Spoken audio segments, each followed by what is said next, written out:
Pengakuan mengejutkan keluarga Brigadir Nur Hadi didatangi 7 aparat, diminta tak persulit.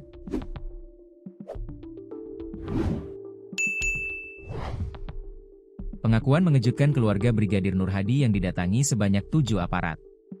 Kedatangan aparat tersebut bertujuan untuk meminta keluarga Brigadir Nur Hadi agar tak mempersulit penyelidikan. Adapun Brigadir Nur Hadi ditemukan tewas di kolam salah satu villa Gili Trawangan pada 16 April 2025. Brigadir Nur Hadi mengalami penganiayaan sebelum tenggelam di dalam kolam. Hingga saat ini, penyidikan kasus kematian anggota bidang Propam Polda NTB, Brigadir Nur Hadi masih berjalan. Pihak keluarga mengaku didatangi 7 orang aparat setelah kejadian dan dijanjikan kawal kasusnya. Waktu datang 7 orang dia bilang sama saya untuk jangan mempersulit penyelidikan. Dia menjanjikan akan mengawal kasus anak saya. Dia bilang sudah 40 barang bukti sudah diamankan. Itu bahasanya, ucap mertua Nur Hadi, Sukarmidi, Kamis, 10 Juli 2025. Dia mengungkap, salah seorang anggota mengaku ada tekanan dari Mabes Polri untuk mengungkap kasus kematian Brigadir Nur Hadi ini.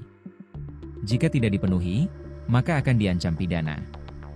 Jadi yang jelas dia bilang sama saya, nanti supaya cepat selesai karena saya ada tekanan Mabes, ini bukan ranah keluarga, bukan ranah aparat, tapi ini ranah negara, jadi kalau Bapak mempersulit, Bapak kena, saya pun kena pidana, kata dia menirukan ucapan anggota dimaksud. Sukarmidi menceritakan bahwa menantunya sempat mengabari tentang tugas dinasnya, yakni menangani kasus kematian warga Lombok Utara, Rizky Watoni yang bunuh diri karena ditetapkan sebagai tersangka pencurian HP di minimarket.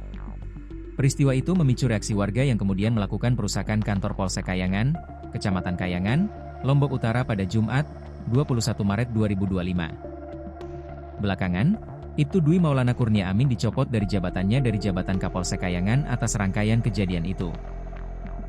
Anak saya sempat bercerita, dia ditugaskan untuk menangani kasus kematian warga KLU yang meninggal bunuh diri itu, ucap Sukarmadi setelah dikonfirmasi, Kamis, 10 Juli 2025. Nur Hadi menjadi bagian dari tim yang menyelidiki peran oknum polisi yang diduga terlibat. Tidak ada rasa curiga dari keluarga, mengingat tugas pokok anaknya di Propam Polda NTB untuk menangani pelanggaran anggota polisi.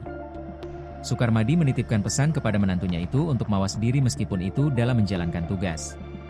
Saya ingatkan dia, nah hati-hati, dari orang yang suka dan benci sama kita, lebih banyak orang yang benci, katanya. 3 hari sebelum kematian Nur Hadi, keluarga juga melihat tingkah laku korban yang di luar dari kebiasaan, yakni menerima telepon lebih sering dari biasanya serta keluar malam dan pulang larut. Puncaknya, Nur Hadi pamit untuk menjemput tamu ke Gili Trawangan seolah menjadi pesan terakhirnya. Brigadir Nur Hadi mengalami penganiayaan sebelum tenggelam di dalam kolam. Hasil autopsi menunjukkan kondisi patah tulang lidah korban karena dicekik.